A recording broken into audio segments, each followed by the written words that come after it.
Fakta menarik dari kapal Bromkin. Kapal ini adalah kapal wisata pertama di Bulukumba yang dilapisi fiber. Biasanya itu ada kapal kargo atau kapal nelayan yang dilapisi fiber.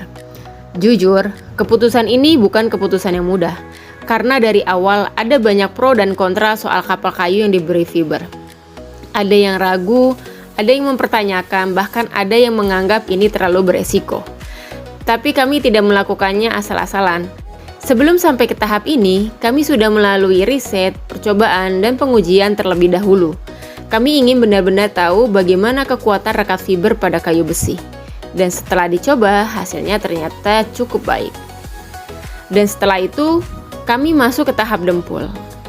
Dan ternyata bagian ini juga tidak sesederhana yang dibayangkan. Kami mencoba 3 jenis dempul, karena kami tahu tidak semua bahan bisa benar-benar merekat dengan baik di permukaan fiber.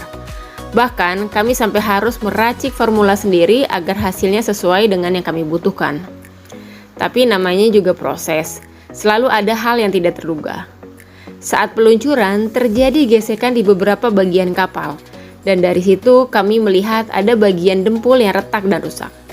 Jujur, melihat itu rasanya cukup bikin deg-degan. Karena di balik sebuah kapal ada begitu banyak detail kecil yang justru sangat menentukan hasil akhirnya. Tapi, di saat yang sama kami juga sangat bersyukur karena meskipun ada kerusakan di bagian dempul, tapi lapisan fibernya tetap aman dan tidak rusak.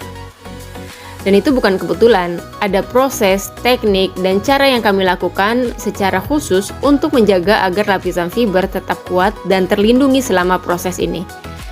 Mungkin tidak semua hal bisa kami ceritakan secara detail, tapi yang pasti, semua itu dilakukan dengan sangat serius dan penuh pertimbangan.